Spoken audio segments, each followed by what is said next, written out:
Bueno, empecemos de nuevo. Un poco el tema desigualdades y localización de la pobreza.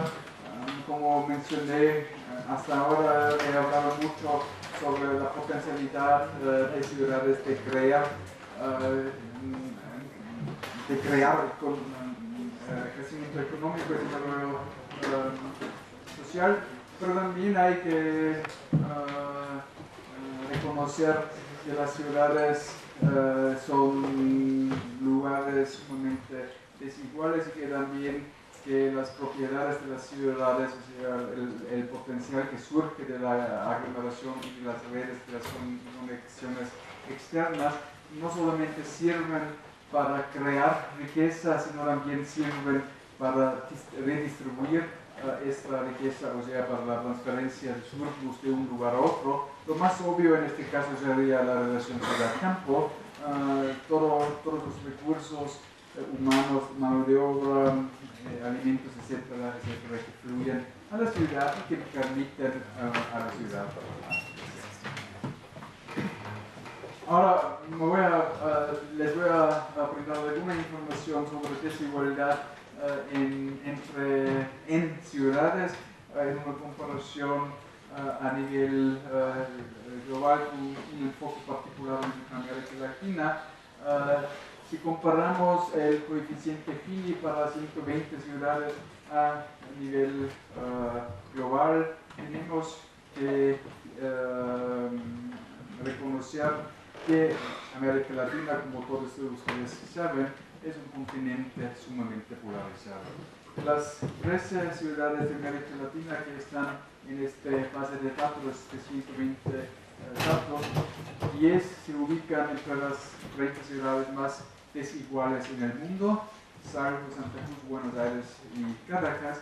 Y aquí ven, este sería el promedio, el coeficiente Gini para los 120 ciudades, que está un poco arriba por 40 o 0,4, depende un poco de la calculación, pero en el fondo es lo mismo.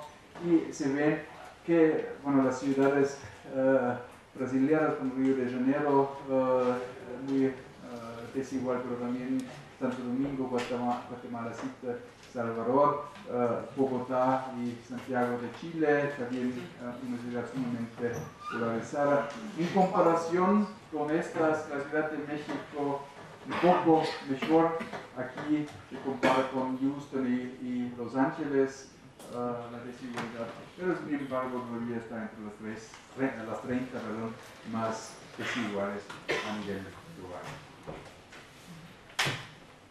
Un punto interesante es que no se distingue mucho de la trayectoria nacional, o sea, en América Latina las ciudades reflejan más o menos la desigualdad a todo nivel nacional, lo que no es el caso en China. Por ejemplo, en China vemos algunas ciudades muy polarizadas y otras no tantas.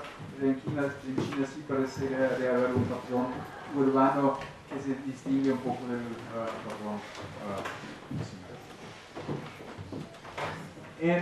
Si observamos los cambios en los últimos 5 años en cuanto a la desigualdad urbana, el coeficiente Gini, vemos primero, y ese es algo que sobresale, una desigualdad creciente en la Unión Europea. Tenemos varias ciudades europeas en las cuales la desigualdad ha crecido mucho. Sorprende quizás que ciudades tipo modelo como Copenhague o Barcelona están en las que más polarización tuvieron en los últimos 5 años. Eso también aplica para Vancouver, que también es como en muchos aspectos una ciudad modelo. Pues en España vimos en las últimas elecciones como una respuesta a este proceso de polarización creciente. Y como yo vivo en Alemania, algo bastante preocupante es que algunas ciudades alemanas como Frankfurt o Múnich están entre las ciudades a nivel global que más se han polarizado en los últimos 5 años. O sea, en total en la Unión Europea hay un proceso de polarización bastante fuerte en las ciudades. Claro, a un nivel comparado con América Latina todavía mucho más bajo. O sea, en total la polarización, la desigualdad es menor, pero ha crecido mucho en los últimos años. En América Latina, al revés, en muchas ciudades, no en todas, se ha mejorado un poco la situación. Buenos Aires, por ejemplo, redujo notablemente su desigualdad, Santa Cruz en Bolivia y también Lima. La Ciudad de México también se ha reducido un poco entre 2007 y 2012 la desigualdad. Eso, sin embargo, de hecho, no es buena noticia porque no implica un cambio de trayectoria. La reducción de desigualdad entre 2007 y 2012 se da con una probabilidad bastante alta a la caída de los ingresos de los más ricos, que tienen muchos ingresos por los mercados financieros inmobiliarios. Y claro, la crisis de 2007, 8, 9 impactó mucho en estas ganancias. Pero como con la recuperación económica, con el funcionamiento normal, para decirlo así y entre comillas, la brecha se va a abrir otra vez. Eso observamos en México ya en varias instancias en las últimas 3 décadas.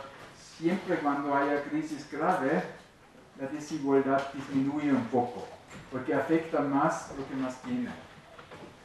Pero cuando el proceso normal otra vez se recupere, la desigualdad va a crecer otra vez. Y como he mencionado ya en cuanto a China, es interesante, pues China, claro, es enormemente grande y tiene mucha variedad, tanto económica como social, pero en China no observamos un patrón. Tenemos algunas ciudades que son entre las que más se polarizaron en los últimos años, como Wuhan, pero también tenemos otras ciudades en las cuales la desigualdad se ha reducido. O sea, en este caso no observamos un patrón nacional. Otra manera de calcular desigualdad, más allá del coeficiente Gini, sería la relación, eso es en alemán, pero no importa, la relación de los ingresos del decil más pobre con el decil más rico, y otra vez se observa que las ciudades latinoamericanas muestran un patrón sumamente polarizado. De las 107 ciudades que están en los datos, ahora sí disponemos de muchos datos de mucho más ciudades. Tenemos datos para 107 ciudades en América Latina, 106 de ellas, en 106 de ellas el decil más pobre tiene menos participación que en el promedio de las 738 ciudades en total. Eso sería el promedio para las 738 ciudades, el promedio, el decil más pobre tiene como el 7% de los ingresos del decil más rico. En el promedio de las 107 ciudades de América Latina es un poco más que 3%, o sea, más o menos la mitad. Es una polarización bastante más fuerte que a nivel global. La única ciudad en América Latina que tiene otro patrón es Arica, en Chile. No me pregunten por qué, es la excepción, pero las otras sí. La peor es Guatemala City, Río sumamente polarizado, y la Ciudad de México está para Puebla, Monterrey, más arriba, aquí está. O sea, es otra vez en comparación en América Latina algo mejor, pero no es muy fácil, no es muy difícil tener un poco mejor que América Latina en general. En la Ciudad de México el decil más pobre tiene como el 5% de los ingresos del decil más. Perdón, me llama la atención que aparece Tijuana. Sí. A la par que México y... Aquí. Sí, es aún un poco menos desigual que la Ciudad de México. Pues yo no puedo ofrecer para todas estas ciudades una explicación. Sería para América Latina 107 y para México unos 10 ciudades. No sé cuál tiene Tijuana para hacer un poco más. La clasificación de la Ciudad de México abarca únicamente el Distrito Federal. No, es la Ciudad de México. O toda la zona metropolitana. Esos son datos tomados de una empresa de consultoría. claro, con toda precaución, utilizando los datos. Una explicación quizás podría ser para Tijuana que la industria, en comparación con otras ciudades, la industria maquiladora todavía funciona de una manera más o menos y genera ingresos que son, en comparación con otras actividades económicas en México, más altas. Que no quiere decir que son suficientemente altas, pero quizás eso sería una explicación. Ahora, un patrón de ciudades muy polarizadas. Sin embargo, a nivel global, la polarización más profunda, yo diría más importante, no es la desigualdad en las ciudades, sino entre las ciudades. O sea, aquí el gran tema norte-sur, para decirlo simple. Aquí tenemos la base de datos que incluye 842 ciudades. Si eso multiplicamos por 10, porque tenemos 10 deciles, con el ingreso anual medio disponible por hogar, tenemos un matriz de 8.420 deciles. Y lo que se ve es una diferenciación enorme. La Ciudad de México tiene el 13%, o sea, el decil más rico en la Ciudad de México, y incluye personas como Carlos Slim, tiene el 13% del ingreso del decil más rico de una ciudad en Rusia, que es supuestamente, yo no sé sobre esta ciudad, pero será una ciudad petrolera o con otros recursos naturales. Aguascalientes, como la ciudad, entre comillas, con el decil más rico en México, está en el lugar 459. La brecha a nivel global entre ciudades en el norte y ciudades en el sur es enorme. El decil más pobre en una ciudad en el mundo vive en Cusco. Aquí apenas se ve Puebla también. Puebla, el decil más pobre de Puebla, viene en el lugar 8.235. O sea, eso sí es una polarización enorme, y eso no quiere decir que los problemas internas de las ciudades no existan o no sean graves, pero otra vez lo que yo percibo que es el centro y periferia, o sea, la polarización grande es a nivel norte-sur en términos muy gruesos. Relacionado con este tema, un tema que se está discutiendo bastante en los últimos años, sobre todo en instituciones internacionales como Banco Mundial, es la pregunta si existe una tendencia hacia la urbanización de la pobreza. O sea, conceptualmente la pregunta interesante aquí es: ¿están perdiendo las ciudades su potencial de generar movilidad social? Todo lo que dije ayer y parte de la primera parte de hoy fue las ciudades. No fue ayer, sino la semana pasada. Jueves, gracias. Todo este potencial lleva consigo mucho de teoría urbana y la conceptualización de la ciudad en la economía giraba sobre eso, que las ciudades tienen la capacidad de generar movilidad social. Lo discutimos el otro día con los inmigrantes hacia la Ciudad de México, pero también la inmigración transatlántica, por ejemplo, la gente que salía de Europa para Estados Unidos, para Nueva York, ahí por lo menos la segunda generación hizo su camino en la ciudad. Se discute hoy en día si con el concepto, por un lado, políticamente neoliberal y económicamente que gira mucho más alrededor de servicios al productor, servicios financieros, y ya no tanto en cuanto a la producción de la industria manufacturera, las ciudades hayan perdido este potencial. Ahora, aquí hay algunos datos. El problema es si tratamos el tema de la urbanización de la pobreza y si buscamos una comparación a nivel global, son muy escasos los datos que tenemos. Lo mencioné ya que la mayoría de los datos que tenemos son nada más que a nivel nacional, y eso implica que no podemos hacer la diferenciación ciudad-campo y menos diferenciación entre ciertas ciudades.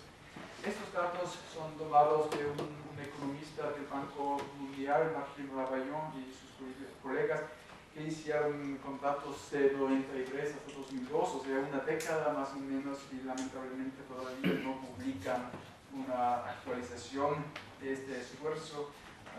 Datos a nivel global en los cuales se puede diferenciar entre campo y ciudad. Y se ve, yo voy a empezar aquí, la columna a la izquierda es lo urbano, la oscura es lo rural y la tercera es ambiental. Y se ve que en esta década a nivel global vemos que la pobreza rural de hecho se disminuyó en cifras absolutas. Son número de pobres, el cambio del número de pobres en esta década. O sea, realmente en esta década a nivel global la pobreza rural se disminuyó y se ha incrementado bastante la pobreza urbana. Pero eso es más bien por la movilidad, ¿no? Claro, ya entramos en la explicación. Una parte de eso obviamente es la migración campo-ciudad, pero también sería un mecanismo como la ciudad contribuye a la reducción de la pobreza, porque acepta gente viniendo del campo y eso sería la pregunta, y les ofrece posibilidades de salida de la pobreza o no. Pero el primer mecanismo obviamente está la migración campo y ciudad, que contribuye a la reducción de la pobreza rural. Sin embargo, y eso hace algo dudoso la conclusión bastante optimista que sacan estos economistas del Banco Mundial. Si excluimos China del análisis, se ve un incremento de la pobreza tanto en la ciudad como en el campo. En la ciudad más que en el campo, aquí se creció por el 20% y en lo rural por el 10% aproximadamente. Pero parece que el alivio que se muestra aquí es sumamente por procesos en China y sobre todo la migración campo-ciudad rural urbana en China. En América Latina, sin embargo, es interesante que tanto ha crecido la pobreza urbana. En esta década el 40%, y ya no somos en América Latina en los 90, ya no fueron una década de mucha migración campo-ciudad, rural-urbana. Esta migración en grandes cifras se daba ya en México en los 60, 70. Claro, todavía existe, pero México, por ejemplo, o Brasil son países sumamente urbanizados. O sea, ya el ritmo de la migración rural-urbana se ha acelerado. Entonces, realmente es muy preocupante el alto incremento de la pobreza urbana. Y en el contexto del desarrollo económico en América Latina, yo sí haría la pregunta, yo creo que sería otro tema interesante, importante para una tesis, ¿qué sucedió con las ciudades en América Latina a partir de los 80, que se conoce bien como década perdida, pero parece que los 90 también, que parece que las ciudades hayan perdido su capacidad de crear movilidad social. Eso obviamente se debe relacionar con la capacidad de crear empleo digno, aún con salarios más o menos dignos, con algo de seguridad social, etcétera, etcétera. Pero eso sí yo diría que son cifras bastante preocupantes, aunque sean de los 90, o sea, lamentablemente no tenemos una comparación global. La CEPAL, si solamente quisiéramos analizar la América Latina, la CEPAL sí ofrece ese tipo de datos sobre pobreza urbana y rural, y eso son estos datos aquí en América Latina, y se ve a partir de los 80 hasta 2011, o sea, eso sí es un periodo más largo, que la parte de la ciudad en todos los pobres aumentó, bajó un poco aquí con la crisis, pero se ubica en el 65%, o sea, 2/3 de los pobres de América Latina ya viven en ciudades. Y eso es un reto bastante grande para las comunidades, para los gobiernos de ciudades, buscar solución de eso, porque eso también implica un desafío político bastante grande. Están concentrados los pobres en polos, y si recuerdan el otro día, la concentración a la fuerza en la ciudad genera soluciones, pero aquí sería realmente la cuestión conceptual, si este desafío va a generar soluciones o va a crear más problemas como colapso, como más violencia en las ciudades, etcétera, etcétera. Y dicho de paso, y muy brevemente, el otro día salió en el periódico un estudio pequeño de Canacintra sí se ubican, ¿no? Comparando un poco la profitabilidad de la industria manufacturera con las ganancias en el narco, y claro, no se puede comparar. O sea, si uno vende en Acapulco cocaína y sucede revenderlo en Los Ángeles, tiene como ganancia 100 veces más que un empresario en la industria manufacturera. Y eso se relaciona con la pobreza. O sea, si las ganancias, tanto como empresario como los salarios, son tan mínimos, es bastante la seducción de entrar en negocios ilícitos. Aquí algunos datos, lo puede consultar con más tiempo en el Dropbox, pero se ve para América Latina que en estas 3 décadas la pobreza extrema en las ciudades creció bastante, mientras tanto la pobreza extrema como la pobreza normal, digamos, en el campo se ha reducido. Otra vez en parte por los flujos migratorios, pero en parte yo supongo porque las ciudades a partir de los 80 son menos capaces de ofrecer posibilidades de movilidad social que lo hicieron en las décadas 40, 50, 60. Entonces, este tema ya tratamos, o sea, las ciudades, o sea, la otra perspectiva, la perspectiva un poco más optimista pro ciudad sería que las ciudades de hecho contribuyen a la reducción de la pobreza rural a través de la inmigración, pero también a través de los flujos de remesas. O sea, eso no solamente le da a nivel nacional, o sea, remesas de Estados Unidos hacia México, sino si lo ponemos campo-ciudad, miren remesas de Los Ángeles a un pueblo en Guerrero o en Oaxaca, también es relación ciudad-campo y es una contribución de la ciudad, ahora conceptualmente, a la reducción urbana rural.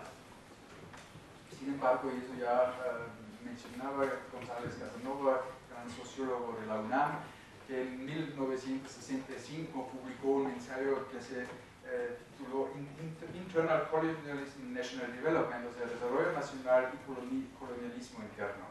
Y eso creo que hasta hoy, aunque sea de 65 el ensayo, capta bastante bien la relación entre ciudad y campo. Si la ciudad contribuye al desarrollo, al alivio de la pobreza en el campo, pero de una manera colonialista.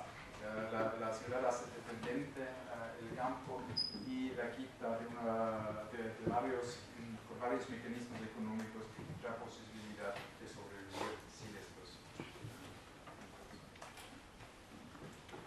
¿Alguna pregunta acerca de este tema que no podemos profundizar más, aunque sería como con muchos temas aquí? Esto que habla del colonialismo, yo creo que es interdependencia. Claro, hay desvalorización en el campo, pero hay estudios que lo señalan como el campo traslada riqueza a las ciudades. Claro, traslada riqueza a las ciudades, pero tiene algo por eso.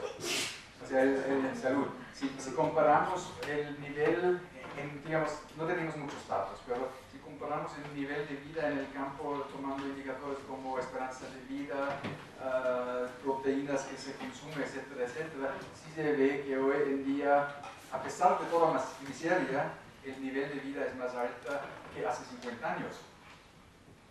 Pero ha crecido mucho más el nivel de vida en las ciudades. O sea, la ciudad toma recursos del campo, de la gente que trabaja allá, lo procesa y regresa algo de estos recursos al campo. Y eso yo creo que se capta bastante bien con esta frase. Es colonialismo, pero colonialismo siempre es una relación independiente. O sea, España, claro, exportaba a eso lo que hoy en día llamamos a México. Pero España, por el otro, regresaba algo, ciertas técnicas aquí. Yo no digo que fue bueno, pero no es una relación solamente de una parte. O sea, la élite de esta ciudad, la élite comercial de esta ciudad, creció muchísimo con el colonialismo. Claro, son familias de origen español, etcétera, etcétera. Bueno, entonces empezamos con el próximo tema, cadenas productivas o redes de producción. Recuerden que en el tema de la ciudad, hoy cuando empezamos, dijimos que el raison d'être de las ciudades son las relaciones externas, pero estas relaciones externas se combinan con economías de aglomeración, con la aglomeración de actividades económicas dentro de las ciudades.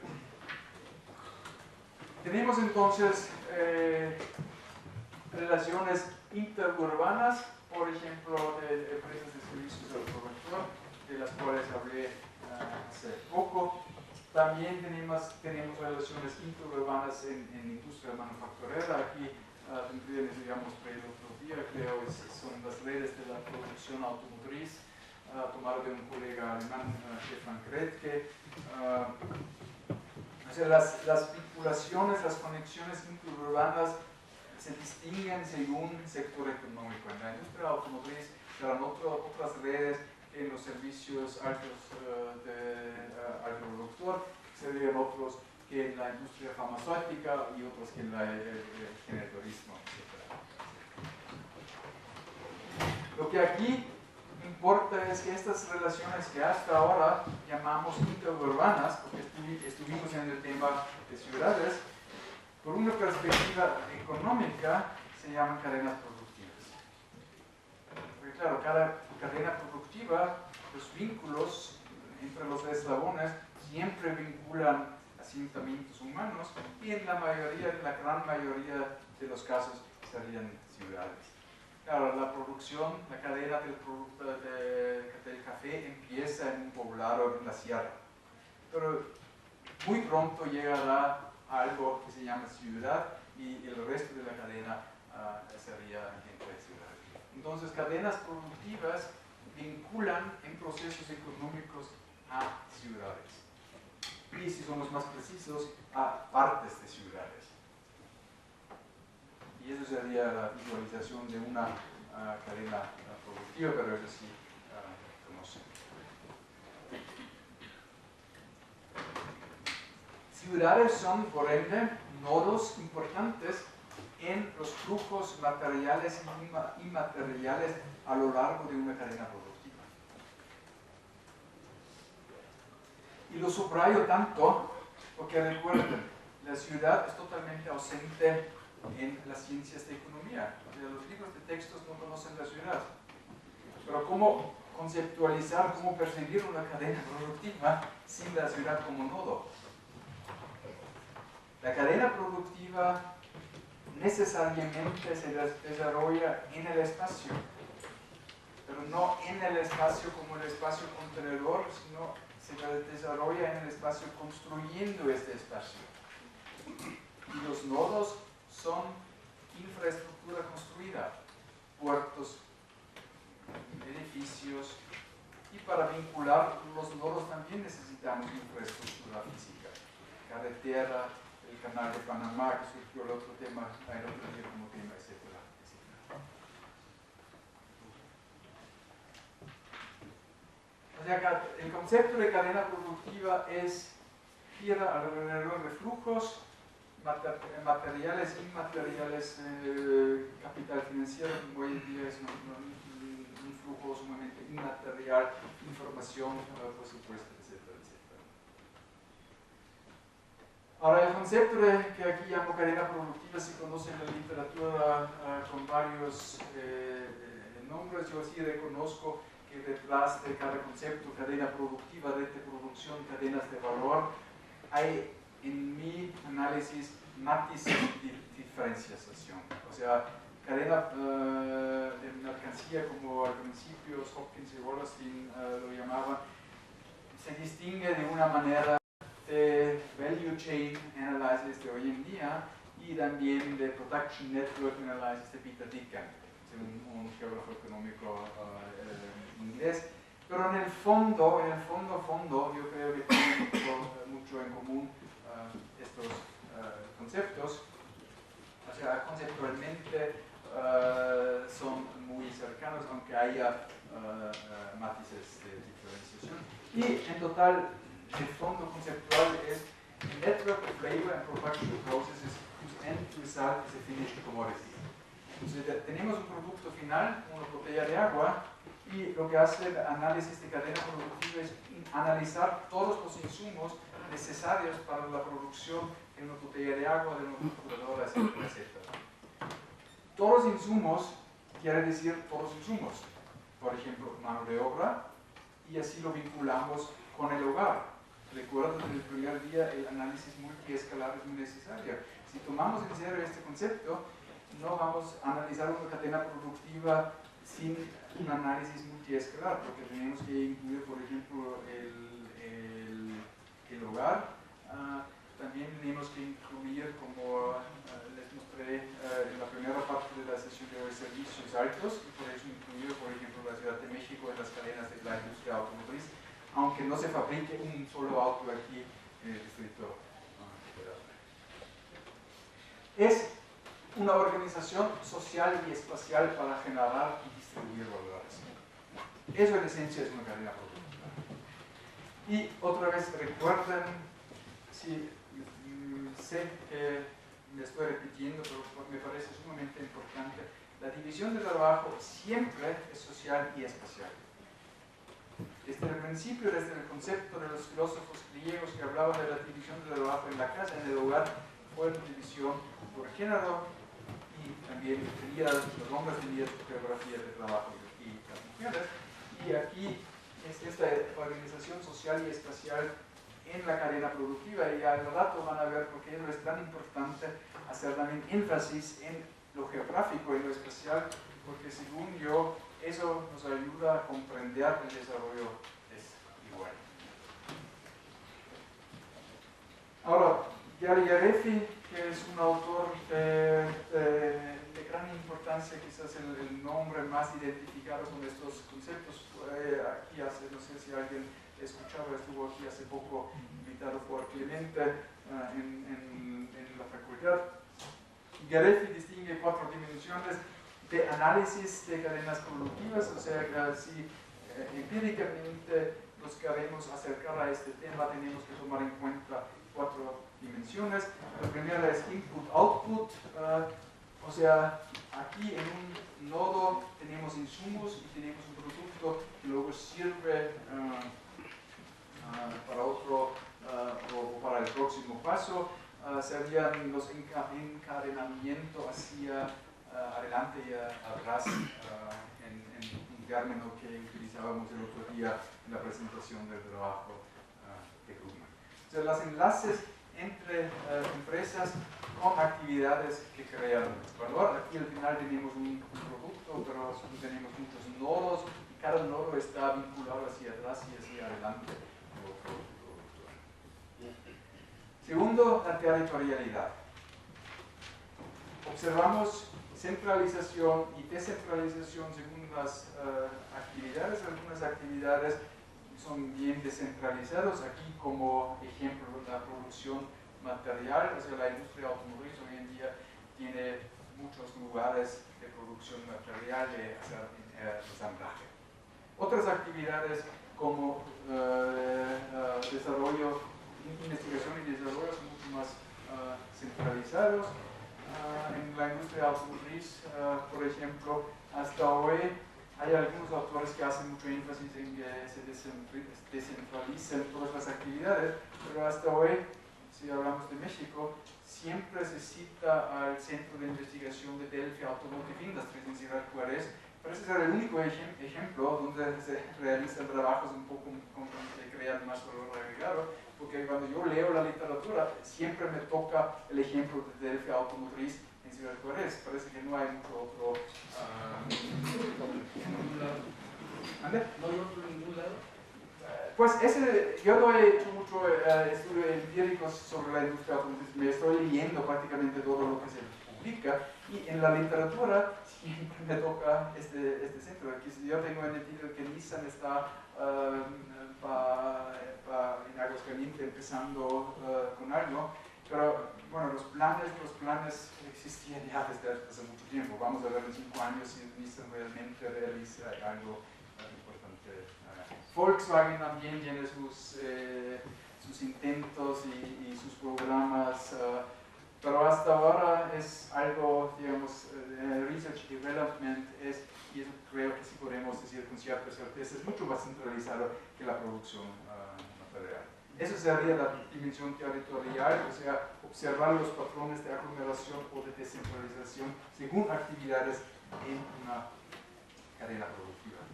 Tercero, governance.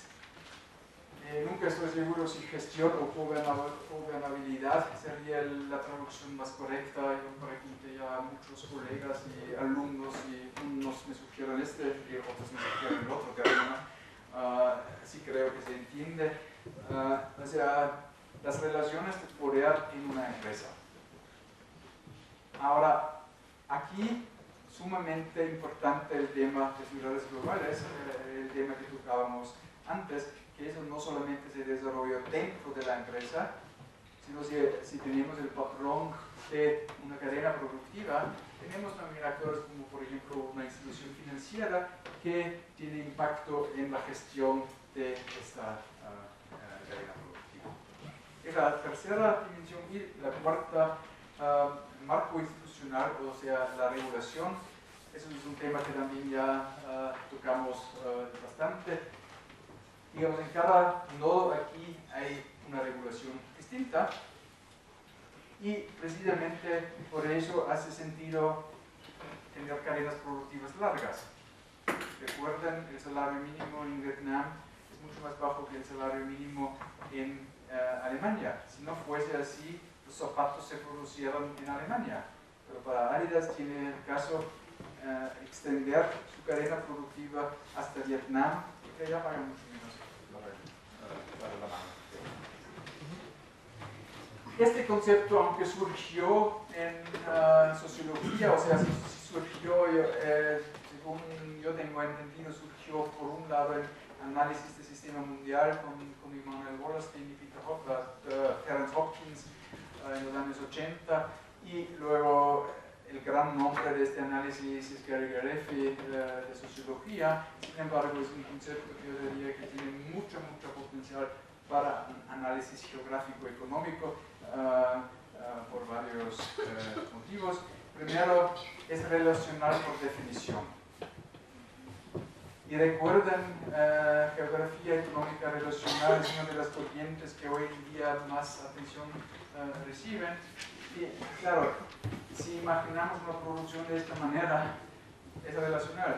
Se relacionan varios productores, varias empresas a diferentes escalas para producir bien o un servicio. Eso también implica que el poder, o sea, la gestión, sea relacional.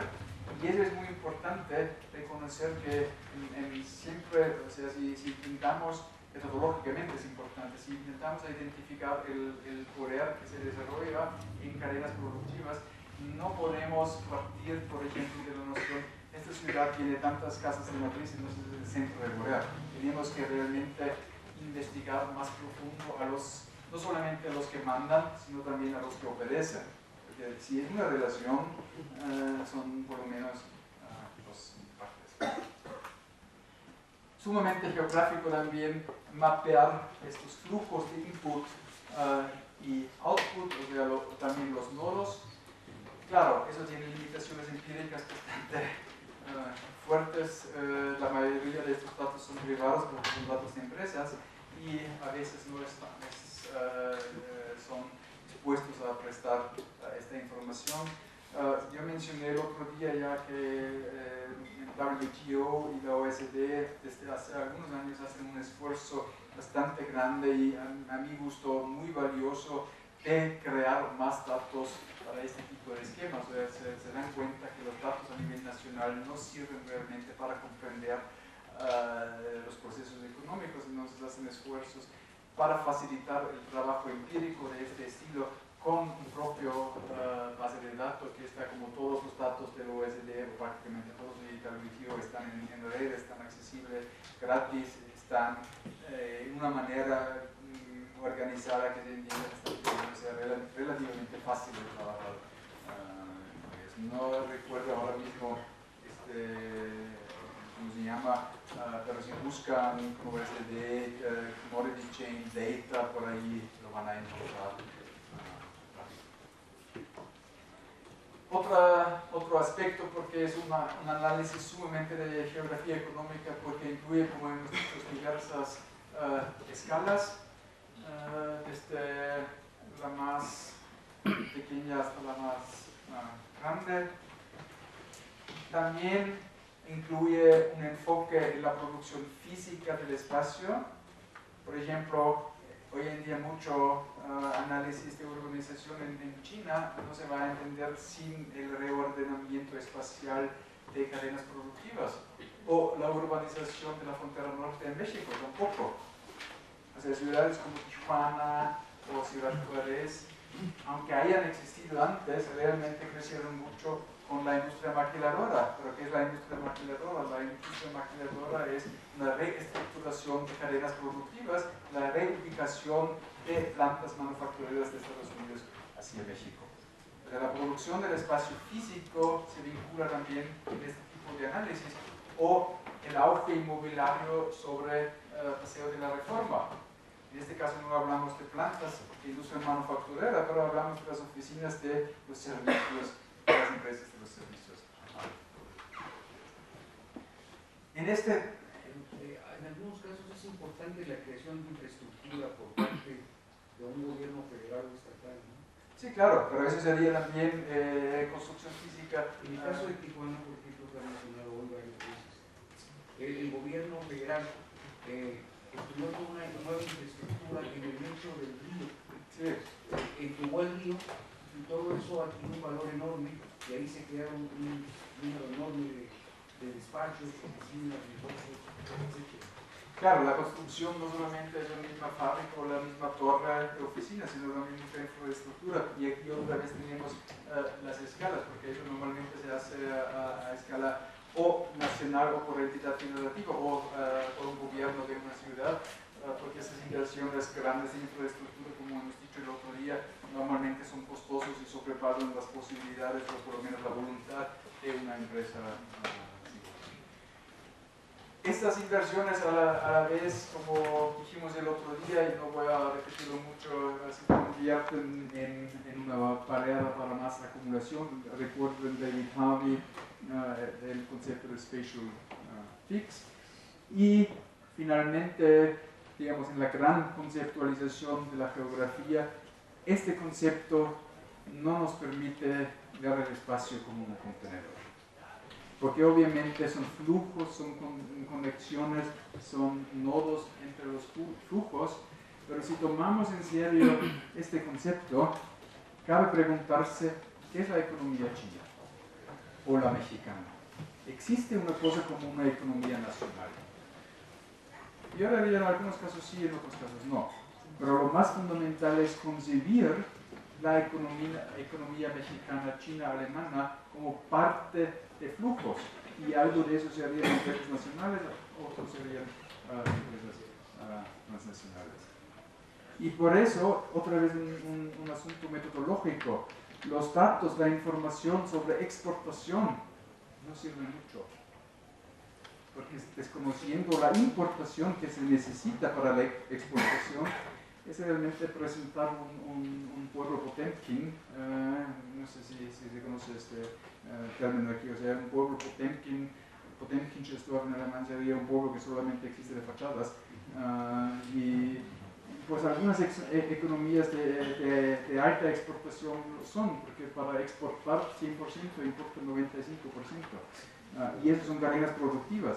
Pero si lo tomamos en serio, y eso se puede mostrar con datos, y ahorita les voy a mostrar algunos datos, la economía contenida en un espacio contenedor no existe. No existe, yo diría, no existe una cosa como una economía nacional. Claro, existe regulación nacional, existen insumos nacionales, etcétera, etcétera, pero la economía es de cadenas productivas, de redes a otras escalas, y yo diría cada vez más global. Entonces, para visualizar eso sería la economía mundial en una visualización típica, ¿no? Son 200 o 180, ¿cuántos estados serían? Que conversan entre ellos. Portugal exporta, Inglaterra exporta, recuerden por ahí David Ricardo, pero eso yo creo, eso es tomado del Economist, de la revista británica, eso es una visualización mucho más correcta. Tenemos aquí una cadena que se ve un poco, y dentro de la cadena tenemos territorios y países y ciudades, etcétera, etcétera. Pero la economía global es así, son múltiples cadenas productivas que claro, que pasan por territorios, por lugares, ciudades. Recuerdan, creo que fue el jueves, hablamos de la construcción sociocultural de la economía. Y eso yo creo que es un ejemplo paradigmático. Lo concebimos, lo percibimos así, como la suma de 180 ciudades, economías nacionales, o lo conceptualizamos así como una economía global en la cual participan de una manera u otra, con valor agregado diferente, etcétera, etcétera, ciudades, regiones, estados nacionales, etcétera, etcétera. Por supuesto, entre la visualización y la conceptualización hay una relación, y si tomamos en serio la visualización del Economist, surge, o como conclusión tenemos algunas conclusiones metodológicas. Una sería un enfoque en empresas, o sea, realmente hablar de empresas y no de economías nacionales, las actividades de las empresas, sus relaciones a varias escalas y, claro, su embeddedness, o sea, cómo son incrustados en lo nacional, por ejemplo, a través de la regulación, pero también a través de ciertas culturas. Una cultura empresarial en México sería diferente que la cultura empresarial en Alemania. O sea, sí está aterrizado, no está ahí en el aire. Ese es un poco el problema con el debate sobre flujos y redes, que algunos lo pintan como si fuesen allí sin contacto físico con la realidad de la Tierra. No, sí están aterrizados en territorios concretos, en ciudades concretas, pero no son economías de territorios de ciudades, son economías de flujos de redes. Ahora, una consecuencia metodológica, y eso yo siempre pongo como una pregunta en examen, en clase que doy en Alemania, explican la diferencia entre el crecimiento de las exportaciones e importaciones, o sea, el comercio exterior, y el crecimiento del PIB. Aquí tenemos datos del 1970 hasta la fecha. Y si ven y tomamos 1970 como un índice, como 100, expliquen la diferenciación. Y claro, una explicación sería, hoy en día, de lo que se produce, cada vez más se exporta. Sería, yo creo, una parte de la diferenciación. Otra explicación que sería la misma, pero de otra perspectiva, es de lo que consumimos cada vez más se importa. Pero ni la una ni la otra, que de hecho son la misma explicación, es la explicación más importante. Yo creo la explicación de eso es que para producir hoy en día se importa y se exporta cada vez más. O sea, para producir un auto aquí en México, las partes pasan no sé por cuántas fronteras, pero pasan muchas fronteras. Y estadísticamente, un bien que pasa por 3 fronteras está contado 3 veces, mientras el valor agregado se contabiliza solamente una vez. O sea, si un bien, sí lo saben, ¿no? La diferenciación entre cómo se contabiliza el BIP y las exportaciones. Pero eso hace crecer las exportaciones de una manera mucho más rápida, porque las partes de un producto final pasan tantas fronteras antes de entrar en el producto final, que es una inflación de las cifras de exportación. Y eso hay que entender si un país se llama Exportweltmeister como Alemania, o sea, el campeón mundial de exportaciones, que ya no es Alemania, sino es China, pero también que hay que entender, o sea, políticamente, por ejemplo, en mucho debate sobre los logros o los problemas de la globalización para países más pobres, muchos que están en favor de procesos de globalización se refieren a datos de exportación, mientras los que tienen una posición más crítica normalmente hacen referencia a datos de la producción, o sea, el valor agregado PIB.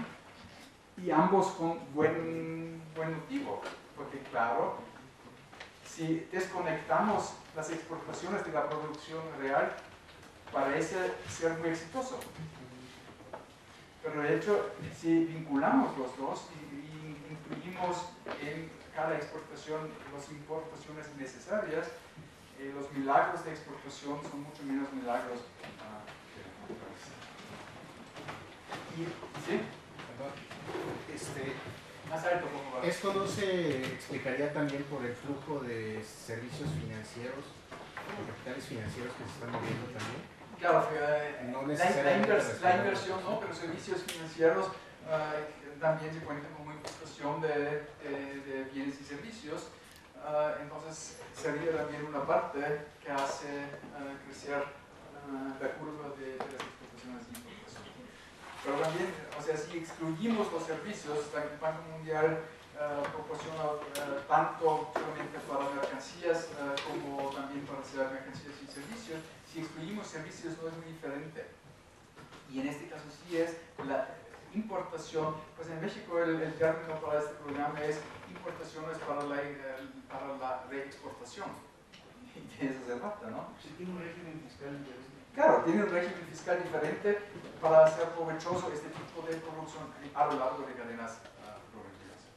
Señor, entonces ahí ya no cabe la política de sustitución de importaciones. ¿Cómo lo ve? Ese es un poco el resultado de la apertura de mercados. Pues si hubiera más dificultades para las mercancías de moverse, a lo mejor no sería tan provechoso producir zapatos de tenis en Vietnam, sino producirlos en Alemania o por lo menos en las periferias de Europa. O sea, obviamente eso es resultado de políticas y si se cambia otra vez las políticas, a lo mejor la diferenciación entre el crecimiento del comercio exterior y el crecimiento de la producción ya no va a ser tan en total. El resultado, lo que se ve, que se percibe a través de estadísticas como estas, es que cada vez más observamos una integración funcional de lugares de producción dispersos. O sea, un lugar en China, en Alemania, en Brasil, en México, en Estados Unidos, están vinculados a través de cadenas productivas. Y por eso, a lo mejor, una ciudad en México tiene más que ver con una ciudad con la cual tiene mucha cadena productiva en Estados Unidos o en Brasil que con un pueblo o otra ciudad en México. Y esa es otra parte que me hace pensar si el concepto de una economía nacional sea correcto. Aquí algunos datos. El gran problema hasta ahora es que los datos son bastante pobres. Los mejores datos tenemos para Estados Unidos. Aquí, para explicar la gráfica, se llama Related Party Trade, o sea, el comercio entre partidos relacionados, y la definición en el censo económico de Estados Unidos es un partido relacionado es en importaciones que está controlado por 6% o más por el socio comercial, y en exportaciones es por 10%. O sea, si una empresa estadounidense controla con 6% del capital a una, o participa con 6% del capital a una empresa mexicana, ya está considerado como un partido relacionado. No me pregunto por qué aquí son 6 y 10%, yo no sé. Pero bueno, así es la explicación, y se ve que aproximadamente un poco más que el 40% del comercio exterior de Estados Unidos se desarrolla entre socios relacionados. Con muy poca fluctuación, cayó un poco en los años de la crisis, pero está aumentando otra vez. O sea, casi la mitad del comercio exterior de Estados Unidos se desarrolla dentro de las empresas mismas, por posesión. O sea, no son socios, empresas independientes trabajando desde 20 años muy vinculados, no, son empresas mismas por tener por lo menos el 6 o el 10% del capital de contraparte en el comercio. También se ve que la participación del comercio intra-firm es más alto en las importaciones que en las exportaciones de Estados Unidos, y aquí está el chiste. Empresas de Estados Unidos empezaron ya hace tiempo a reubicar ciertas actividades económicas a México, poco más tarde a China, y importan desde allá. Y por eso en la parte, no sé si distinguen los colores, aproximadamente hasta el 10% son las exportaciones estadounidenses y el resto son las importaciones. Algún autor en un texto sobre la economía, producción en China y Walmart, dice: China es el taller de Walmart. Que es una exageración, y cada día más es exageración, porque en China la dinámica económica es enorme. Pero sí tiene algo, ¿no? Mucho por Walmart vende productos propios, pero los productos propios se producen no en Estados Unidos, sino en China. En la industria, el porcentaje del comercio intrafirm es el 69%, o sea, mucho más alto que en la economía total, y en industrias como la automotriz llega al 87%. O sea, el 87% del comercio internacional, entre comillas, que tiene Estados Unidos en la industria automotriz es comercio dentro de las redes de las mismas empresas. Es comercio doméstico. Si aplicamos una visión nacional, si no aplicamos una visión de la empresa. Visto de las empresas, es comercio doméstico. Con una sucursal aquí, otra planta allá, etcétera, etcétera. Y eso es la idea de cadena productiva. Claro, está aterrizado en países, en ciudades, pero la organización no es nacional. Y por eso dice el New York Times, y yo creo que con toda razón, increasingly American made doesn't mean made in the US. O sea, hecho en América no significa hecho en América. Y yo creo que, pues es un título de un periódico, pero yo creo que aquí está toda la verdad sobre los cambios con la globalización. Tenemos que reconocerlo por hacer la distinción que es la producción manual y qué es la propiedad de una empresa, por ejemplo, quién manda y quién produce.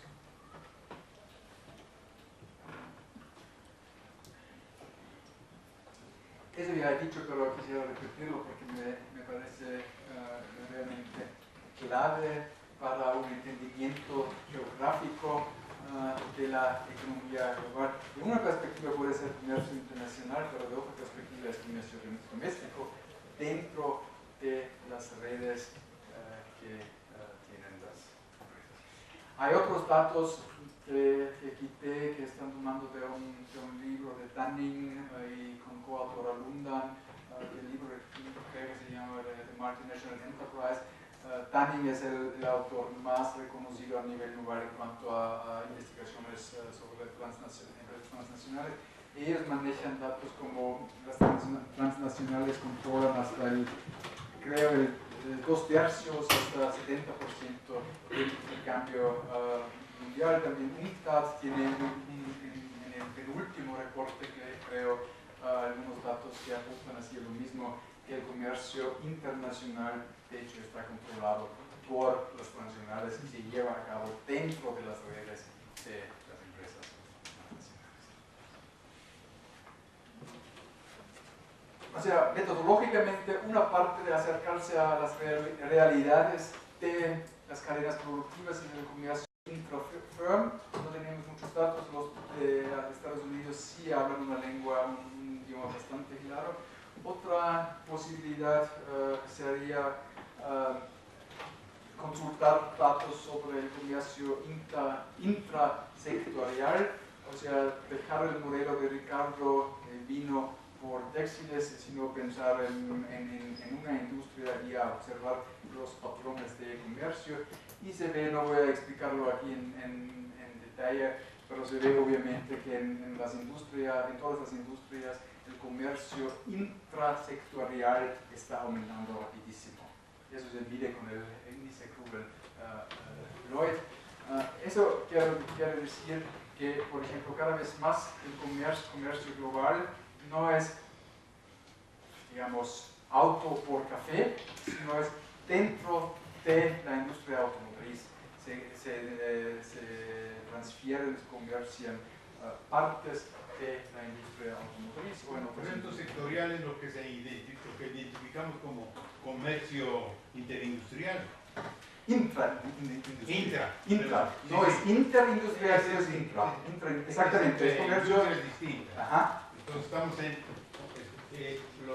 lo de sectorial se identifica así como intraindustrial. Sí, Sí. así es, intraindustrial. O sea, cada vez más comercio es dentro de ciertas industrias o sectores o ramas de la industria.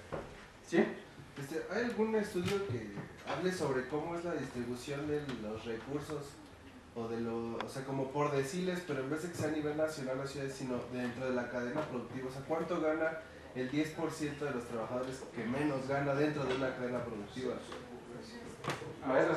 Eso sería un trabajo empírico necesario, pero son muy escasos, porque aquí tenemos sí el problema de tener acceso a los datos, porque claro, todos estos datos son privados porque son empresas y es muy difícil realmente mapearlos. Es hasta en cadenas bastante simples como café o cacao, es muy difícil. En el café y cacao se sabe, por ejemplo, que los productores obtienen como el 3 y el 6% del precio final. Pero también son estimaciones, porque, bueno, claro, tú puedes ir relativamente fácil a un productor en Oaxaca a preguntar cuánto gana, pero ya es más difícil en cuánto gana el transporte, cuánto gana donde tuestan el café, etcétera, etcétera. Entonces, sería lindo, pero lamentablemente no existen, o yo desconozco que existieran estos. Muy brevemente, porque el tiempo está corriendo, en industrias de punto como la eléctrica o automotriz, el comercio intraindustrial, o sea, dentro de esta industria es aún más alto que en otras industrias, apuntando otra vez hacia que en estas industrias son las cadenas productivas que más importancia tienen, y eso corresponde totalmente a los datos que tenemos sobre el comercio intrafirm de Estados Unidos, que muestran que en estas industrias es mucho más alto. Conceptualmente, yo creo que lo importante es despedirnos de Ricardo y su noción de comercio entre países. Yo no lo digo por Ricardo o por sea economía clásica, sino en este caso por la noción, la comprensión geográfica. No, ya no es, yo no sé si una vez fue así, pero la economía global no es que Portugal tenga comercio con Inglaterra o Alemania con China. No, son empresas en Alemania y empresas en China, y algunas de estas empresas tienen el mismo, digamos, dueño, son empresas alemanas aquí y aquí. Claro, legalmente, formalmente, una empresa alemana en China es China, pero el capital será alemana. Y cada vez más al revés, o sea, empresas chinas en Alemania y ellos tienen intercambio de comercio. Esa es una visualización, una conceptualización diferente a comercio internacional. Una cosa como comercio internacional, yo creo que cada vez menos existe.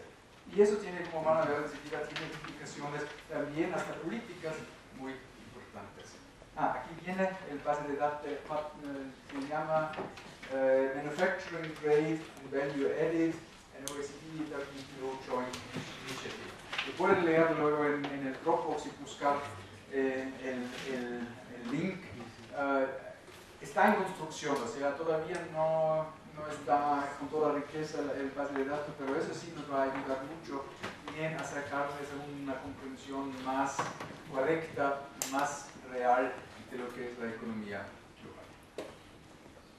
Los estados, también lo repito, sí son importantes, porque si recuerdan las dimensiones de Jarefi y el gráfico que yo he tenido en esta ocasión, la diferenciación a lo largo de la cadena productiva en gran parte surge de la regulación.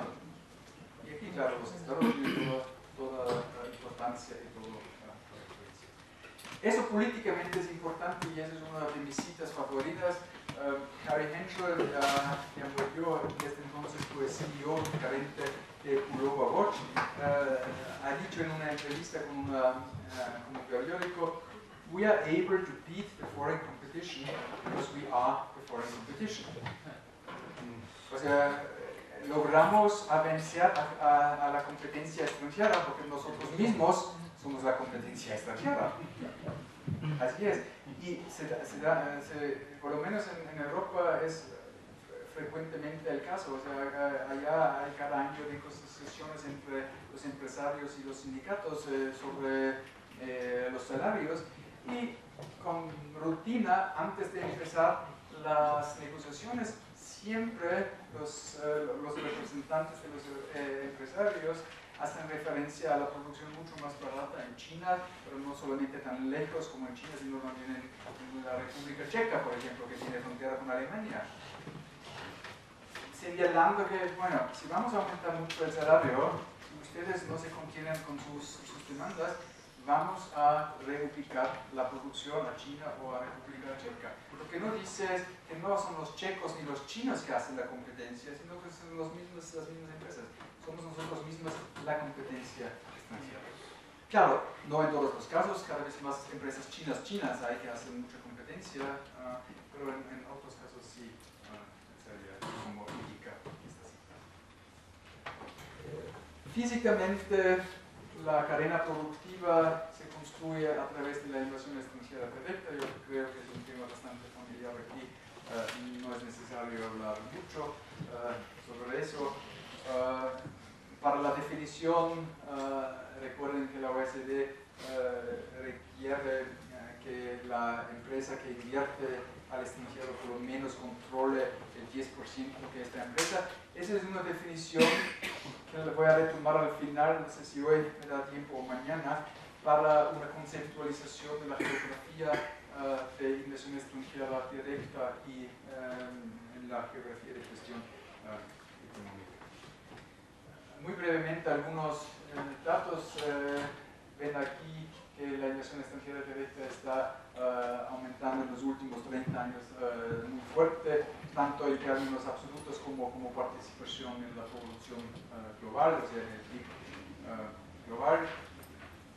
Quizás más importante aún es esta línea, es la participación de la inversión extranjera directa en la inversión digamos, nacional, cross-capital formation en países, porque eso significa que con bastante fluctuación, pero en el 2010 más que el 10% de la inversión a nivel global, nacional, ya es extranjera. Y eso políticamente tocamos de vez en cuando temas como políticas industriales o políticas económicas por estados. Eso políticamente sí tiene un impacto, sí cada vez más parte de la inversión viene de inversionistas extranjeros. Por eso también se nos hace pensar cómo la regulación nacional, cómo se relaciona un gobierno de una entidad federativa, un gobierno central, un gobierno de una ciudad con los inversionistas. Observamos también que a nivel global la geografía de la inversión extranjera directa está cambiando. No solamente aumenta la inversión extranjera directa, sino cambia la geografía. Ustedes ven aquí en los 70 la línea roja son lo que UNCTAD llama developed countries, o sea, los países ricos, prefiero más el término rico y pobre que desarrollado y subdesarrollado, y la línea, pues estos son los países en transición, serían los países formalmente, anteriormente socialistas, y estos son los países en vías de desarrollo, como la UNCTAD lo llama, y lo ven otra vez con fluctuación, pero a lo largo del tiempo las líneas de tendencia son claras, que hay un acercamiento.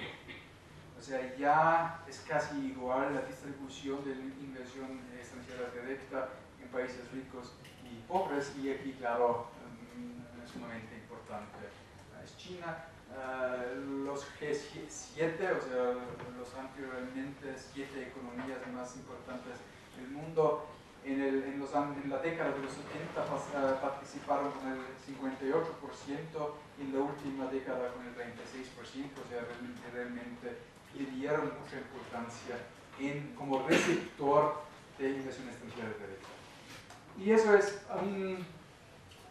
una dimensión, sería la descripción, pero como van a ver, algunos autores vinculan con esta nueva geografía de la inversión extranjera directa, vinculan cuestiones de gestión económica, o sea, vinculan una discusión conceptual. Dentro de los países que más inversión extranjera directa mandan, o sea, sending countries, sobresale que Estados Unidos han perdido, sobre todo en la década de los 70, mientras desde entonces mantienen más o menos su participación, sería aquí, hasta incrementaron un poco en la última década su participación en toda la inversión extranjera directa. Sin embargo, en los 80 fue Japón que perdió mucho. Otra vez, ojo, nacionalismo metodológico. Así UNCTAD proporciona los datos, pero claro, no son inversiones extranjeras directas de Japón o de Estados Unidos, sino son de empresas registradas allá. Pero no podemos hacerlo en otra. Aquí el descenso de los como sending, o sea, los que mandan las inversiones, el descenso de los G7 no tan fuerte todavía, controlan más que el 50% de la inversión extranjera, pero también comparado con los 70 es mucho menos. Ahora, ¿qué significa esta geografía cambiante? Recuerdan, el primer día yo intenté demostrarles, convencerles que observar y analizar el patrón geográfico nos lleva a conclusiones sobre el fenómeno socioeconómico que estamos estudiando. O sea, no solamente es cuestión de hacer un mapa de los flujos de inversión extranjera directa, sino a vincularlo con un análisis, con una conceptualización que está detrás. Ahora, ¿cómo conceptualizar inversión extranjera directa? UNCTAD, como OECD, como otras instituciones internacionales, ven en la inversión extranjera directa un instrumento de control. La OECD requiere para que una inversión se reconozca como inversión extranjera que por lo menos el 10% de la empresa receptora, o sea, que sea por lo menos 10% del capital de la empresa receptora. Y claro, eso implica cierto mecanismo de ejercer control o por lo menos intentar controlar la empresa comprada. Como dice la UNCTAD, una inversión extranjera directa is reflecting a lasting interest and control. O sea, eso lo distingue de una inversión portfolio, donde este interés de control y interés a medio largo plazo no existe. Sin embargo, si aceptamos esta definición, la conclusión del patrón geográfico sería que empresas en Estados Unidos, en el Reino Unido y en Japón controlan muchas cadenas productivas, porque son estas tres economías, otra vez empresas en estas economías, que más inversión extranjera directa mandan. ¿Sí? O sea, es una geografía, digamos, de control económico centralizada en estos tres países. Lamentablemente no tenemos datos por empresa. Si tuviéramos, podríamos hacer un mapa por ciudades, pero tenemos que confirmarnos aquí con lo nacional. Sin embargo, ¿Y la Unión Europea ahí no juega? la Unión Europea como tal no juega porque es ¿Por países? por países. Y la Unión, eso sería la pregunta, si la Unión Europea como tal realmente existe o no. Todavía es, yo me inclino más hacia que todavía son más economías nacionales y como UNCTAD contabiliza los datos es por países. Y no sé, Alemania, que sería la economía más importante, no está en los tres más importantes. Sin embargo, Giovanni Arrighi, y creo que ya mencioné una vez aquí el nombre, es economista de origen italiano, estuvo en Estados Unidos en Johns Hopkins y murió hace un par de años, que está vinculado con análisis sistema mundial, últimamente en los últimos años muy vinculado con David Harvey.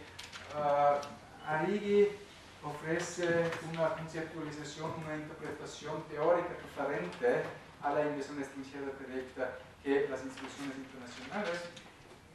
Recuerden que Arrighi tiene, yo no sé si ustedes han leído Arrighi, Arrighi tiene un modelo de desarrollo del capitalismo a lo largo de los últimos 500 años en ciclos de acumulación, y cada ciclo de acumulación tiene un hegemón, un país hegemonial,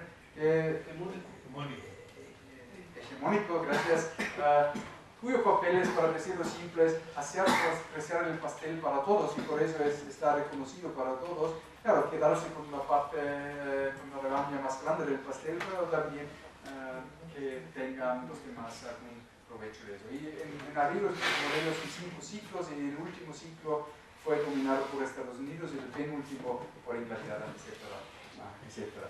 Y Arrighi, a través de un análisis histórico de la inversión extranjera directa, llega a la conclusión que los países que más inversión extranjera mandan son los que están descendiendo en su papel económico a nivel global.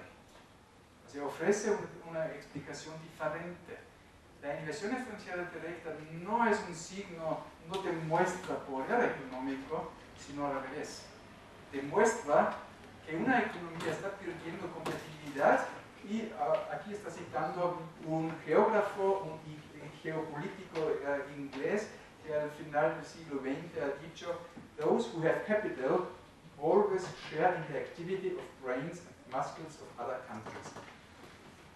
O sea, los que tienen el capital, pero los que ya no ven la posibilidad de invertirlo en su propio país con suficiente ganancia, porque han perdido competitividad, lo que hacen es invierten en los músculos y músculos y los cerebros de los demás. Y eso en una comparación histórica, o sea, para el siglo XVI, XVII es un poco difícil con los datos, pero para el cambio de hegemón entre Reino Unido y Estados Unidos, los datos sí están bastante buenos y se puede demostrar realmente el flujo de capitales de Londres hacia Nueva York. Y yo sí, a medio plazo, sí creo que esta interpretación así se me hace muy plausible, esta interpretación que un flujo de inversión, claro, en el momento a nivel de empresa significa control, pero a otra escala significa que los que tienen capital en una economía que está descendiendo, que está perdiendo ritmo, que está perdiendo competencia, buscan, otros los dueños del capital buscan posibilidades de inversión más profitable en las economías emergentes. Y economía emergente ahora no en el término que normalmente se utiliza para economías en América Latina, sino emergente en términos, esos van hacia los próximos economías centrales a nivel global. Pero esa dinámica de pérdida de poder y de competitividad actividad al interior del país en cuestión y el traslado del mismo para su actividad en otro país X, implica, paradójicamente me parece a mí, que de todos modos conserva como economía nacional poder. Es decir, Estados Unidos sigue figurando como el país más importante en términos hegemónicos, aunque en rigor cuando entramos propiamente a lo que es la composición de esa economía nacional, pues vemos que son empresas que cada vez están más fuera de ahí, pero de todos modos le permiten conservar esa figura. Claro, porque eso es muy importante, que en parte lo permiten porque las empresas en parte repatrian las ganancias de otro lugar, y también influyen otros factores. Claro, Estados Unidos controla todavía lo que es la moneda. La tecnología, o sea, la tecnología, Sí, el know-how parte de ahí, aunque después se traslade para aplicarse y producir. Sí, pero no estoy tan seguro si en 10 años Estados Unidos también van a controlar la tecnología del punto. Pero sí estoy más seguro que van a controlar la moneda del mundo. O sea, el dólar no se va a sustituir tan rápido por la moneda china, por ejemplo, como moneda. No es única, ya existe el euro, pero es controlar la moneda más importante para el comercio global, si es un asset, es un activo. Y no deberíamos olvidar tampoco el ejército de Estados Unidos, que también es un instrumento de ejercer poder económico. En el caso del Reino Unido, pues sí, por algún tiempo mantuvieron su posición en el centro del mundo, aunque económicamente han perdido ya competencia con Estados Unidos, pero con las dos guerras mundiales, pues de hecho terminó esta parte, y claro, quién sabe cómo va a ser el futuro. Ojalá que no habrá otra vez grandes guerras para la recomposición turística. Pero esta lógica, claro, son varias lógicas sobrepuestas y no todos coinciden en el mismo tiempo. Pero lo que a mí se hace interesante aquí es, a través de un análisis histórico-geográfico de la inversión extranjera, saca la conclusión que es totalmente diferente que la conclusión o la interpretación común, que no es un símbolo de poder económico, sino al revés. Y claro, tenemos aquí también otras escalas. Para una empresa puede ser ejercer poder, porque estoy controlando la empresa que compro en otro país. Pero en términos de economías regionales, para no decir nacionales, ¿verdad? Sí refleja algo diferente. ¿Sí? Pues lo importante es que sigan, no necesariamente deben compartir los argumentos.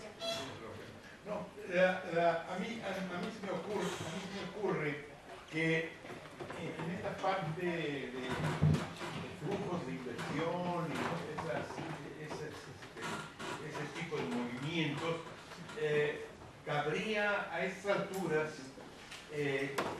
imaginar la necesidad, además creo yo que es muy urgente, la necesidad de considerar por separado el nuevo capital financiero, porque es una dimensión distinta, no es nacional, sino que tiene su propia dinámica y, bueno, tan la tiene que provocó la última gran crisis mundial a partir de 2008 y no sabemos en qué va a terminar eso, pero sí es una fuerza independiente que tiene sus propias expresiones y hay un cambio de calidad ahí muy importante, ¿verdad? Que dejó de ser un sector de servicios para convertirse en otra cosa. Sí, en parte estoy de acuerdo que el capital financiero cada vez más juega su propio juego, para decirlo así. Claro. Pues aquí estamos hablando sobre lo que todavía se reconoce como inversiones productivas, o sea, la inversión extranjera, la inversión, pues el capital no tiene chamarra, entonces a veces es difícil de distinguirlo, pero aquí lo que es por definición la inversión extranjera directa es una inversión directa. Por el otro, dos muy brevemente para terminar con la presentación en tiempo, pero 2 puntos. El miércoles hablaremos sobre la crisis financiera, o sea, ya sí voy a tratar un poco más toda la cuestión del capital financiero. Y por el otro, claro, se dice fácil que el capital financiero no tiene patria, y que los capitales golondrinas, etcétera, etcétera, pero pocos son los estudios que lo demuestran. Y en eso sí yo haría énfasis en trabajo detallado, en análisis concreto, porque yo conozco algunos estudios que son solamente detalles, pero sí se ve, por ejemplo, que en Estados Unidos, en el mercado de valores, la compra de acciones está una cosa sumamente influido por cuestiones de nacionalidad. O sea, para decirlo simple, el ciudadano americano prefiere comprar acciones de empresas americanas. Lo que se llama empresas americanas no se sabe exactamente porque también es el flujo, pero no es así que yo en Hamburgo me compro cualquier acción de cualquier empresa en cualquier mercado de valores. No, serían cuestiones socioculturales otra vez, pero parece que hay cierta preferencia. Los alemanes prefieren comprar acciones de Mercedes o de Siemens. Desconocemos totalmente las empresas chinas, que quizás también se puede comprar en el mercado de Frankfurt, pero de Siemens sí sabemos lo que es, de lo que se trata. O sea, no, sí creo que hay una lógica, y sí está claro que el capital financiero está imponiendo ciertas condiciones al sector productivo, para llamarlo así, pero es demasiado rápido y demasiado fácil decir que son totalmente desconectados y que el capital financiero está ahí en las nubes y que no tiene particularidades geográficas. Pero bueno, voy a regresar, permíteme regresar porque si no, faltan 3 minutos para la una. Y según Arrighi, la inversión extranjera es una posibilidad to lay some claim to the large-scale surpluses that accrued to the new centers. O sea, la lógica, según Arrighi, y lo pongo en un ejemplo contemporáneo, una empresa en Estados Unidos que ya tiene que confirmarse con una tasa de ganancia, digamos, 3, 4, 5%, al invertir en China, tiene posibilidad de participar en las ganancias más grandes allá. O sea, es la posibilidad de una manera de escaparse del descenso de la economía estadounidense en participar en el tren más rápido de China. Y si esta interpretación es correcta en cuanto a la conceptualización de gestión económica, eso implica que realmente el centro de la economía global se está moviendo. Porque si el análisis histórico de Arrighi es correcto, los capitalistas de Inglaterra invirtieron en Nueva York, invirtieron en el próximo centro de la economía mundial. Si esta lógica se va a repetir, los capitalistas de Estados Unidos están invirtiendo en el próximo centro de la economía global. Y centro, ahora no en términos que el taller del mundo, donde se fabrican nuestros juguetes y ropa y etcétera, sino realmente el centro económico donde está el poder económico. Y eso, claro, es una pregunta abierta, todavía no se sabe, pero eso yo creo es algo que a mí me interesa, donde están mis propios intereses de investigación, y algo en que el análisis del patrón geográfico, me estoy repitiendo, pero quisiera subrayarlo, aquí analizar históricamente la geografía cambiante de la inversión extranjera directa nos ayuda en comprender estos cambios en la centralidad, digamos, en la economía mundial. Con eso termino, muchas gracias.